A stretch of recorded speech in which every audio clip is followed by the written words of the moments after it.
प्रधानमंत्री नरेंद्र मोदी पिछले 18 साल से विषपान करते रहे, यह कहना है गृह मंत्री अमित शाह का।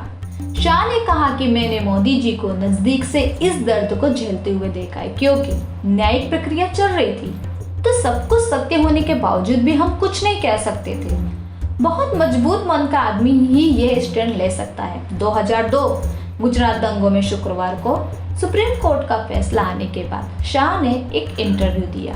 शाह ने कहा कि मोदी और भाजपा के खिलाफ करीब 2 दशक से दुष्प्रचार चल रहा है। उन्होंने कहा कि सुप्रीम कोर्ट ने सभी आरोपों को खारिज किया है।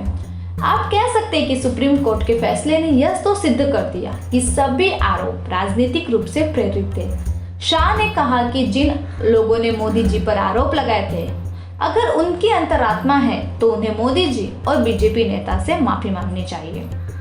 शाह ने दंगा रोकने में नाकामी से जुड़े सवाल पर कहा कि बीजेपी विरोधी राजनीतिक पार्टियां कुछ विचारधारा के लिए राजनीति में आए पत्रकार और एनजीओ ने मिलकर आरोपों का इतना प्रचार किया और इसका इकोसिस्टम इतना मजबूत था कि लोग इसको ही सत्य मानने लगे। शाह ने आगे कहा, आज सुप्रीम कोर्ट ने भी कहा कि जाकिया जाफरी किसी और के निर्देश पर काम करती थी। एनजीओ ने कई पीड़ितों के हलफनामे पर हस्ताक्षर किए और उन्हें पता भी नहीं है। सब जानते हैं कि तीस्ता सितलवाड़ा की एनजीओ ये सब कर रही थी। उस समय की यूपीए की सरकार ने एनजीओ की बहुत मदद की। गुजरात में हमारी सरकारी थी, लेकिन यूपीए की सरकार ने एनजीओ की मदद की। अब जानते हैं कि ये केवल मोदी जी की छवि खराब करने के लिए ही किया गया था। गुजरात दंगों में सेना को नहीं बुलाने के सवाल पर शाह ने कहा कि हमने कोई लेट लतीफी नहीं की। जिस दिन गुजरात बंद का ऐलान हुआ था उसी दिन हमने सेना को बुला लिया था। गुजरात सरकार ने एक दिन की भी देरी नहीं की और कोर्ट ने भी उनका प्रोत्साहन किया।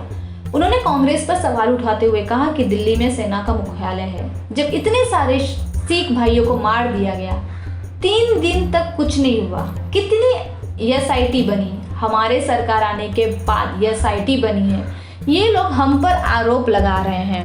आगे शाह ने कहा कि कोर्ट ने अपने फैसले में कहा कि ट्रेन में आग लगने के बाद की घटनाएं पूर्व नियोजित नहीं बल्कि स्वयं प्रेरित थी। तहलका द्वारा स्टिंग ऑपरेशन को भी खारिज कर दिया, क्योंकि इसके आगे पीछे का जब फुटेज आया तब पता चला कि ये स्टिंग राजनीतिक उद्देश्य से किया गया था।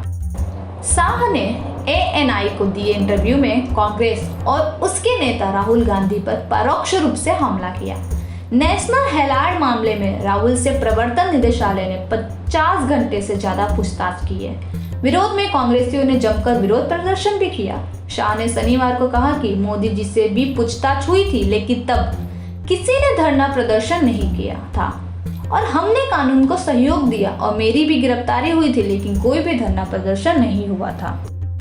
गृह मंत्री अमित शाह ने कहा कि जहां तक बात दंगों का है तो 5 साल बीजेपी और कांग्रेस के शासनकाल की तुलना करें तो पता चल जाएगा कि किसके शासन में अधिक दंगे हुए हैं। DRB news bureau, Mumbai.